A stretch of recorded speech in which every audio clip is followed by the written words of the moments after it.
Hi everyone, welcome to my channel Bangla Tips and Tutorial. ব্রাহ্মী এক ধরনের লতা জাতীয় শাক। এর বৈজ্ঞানিক নাম ব্যাকোপা মনিয়েরি। গাছটি আকারে ছোট, এর কাণ্ড এবং পাতাগুলো রসালো প্রকৃতির, ফুলগুলি বেগুনি শ্বেতাভ।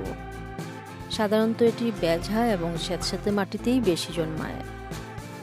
আয়ুর্বেদ চিকিৎসায় এর ব্যবহার যুগ যুগ ধরে চলে আসছে। বর্তমানে আধুনিক চিকিৎসা বিজ্ঞানও এই শাকটির গুণাগুণকে মান্যতা দিয়েছে। আজ আমরা জানব ব্রাহ্মী শাকের পুষ্টিগুণ এবং এর অসাধারণ অনেক উপকারিতা সম্পর্কে। যদি ভিডিওটি ভালো লাগে তবে অবশ্যই লাইক, কমেন্টস করবেন এবং সাবস্ক্রাইব করে পাশে থাকবেন। অত্যন্ত পুষ্টিসম্পন্ন ব্রাহ্মী শাকে প্রচুর পরিমাণে কার্বোহাইড্রেট এবং প্রোটিন রয়েছে।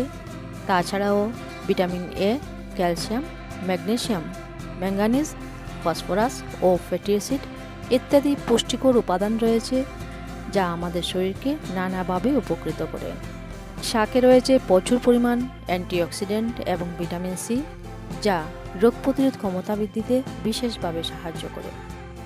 ব্রাহ্মী শাক একাধিক গুণমান সম্পূর্ণ প্রাকৃতিক ঔষধ।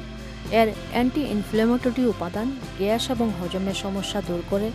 যারা গ্যাস্ট্রিক আলসারের সমস্যায় ভুগছেন তারা নিয়মিত এই শাকটি খেতে পারেন। ডায়াবেটিস রোগীদের জন্য ব্রাহ্মী শাক খুবই উপকারী। এর মধ্যে উপস্থিত উপাদানগুলি ব্লাড সুগার নিয়ন্ত্রণে রাখে, সেই সঙ্গে হাইপোগ্লাইসেমিয়ার উপসর্গ কমাতে সাহায্য করে। প্রচুর পরিমাণ অ্যান্টি ইনফ্ল্যামেটরি উপাদান রয়েছে, যা পিঠের ব্যথা, পেশির যন্ত্রণা উপশমে সাহায্য করে। বাচ্চাদের স্মৃতিশক্তি এবং একাগ্রতা বাড়াতে ব্রাহ্মী শাক অত্যন্ত গুরুত্বপূর্ণ। তাছাড়াও এই উপকারী শাকটি মৃগরোগের চিকিৎসায় ব্যবহৃত হয়, ক্যান্সার প্রতিরোধে সাহায্য করে, শরীরের রক্ত সঞ্চালন স্বাভাবিক রাখে। তাই প্রতিদিনের খাবারের তালিকায় এই শাকটি পরিমিত মাত্রায় যুক্ত করুন এবং নিজেদের সুস্থ রাখুন। আজ এই পর্যন্তই। সবাই ভালো থাকবেন, সুস্থ থাকবেন।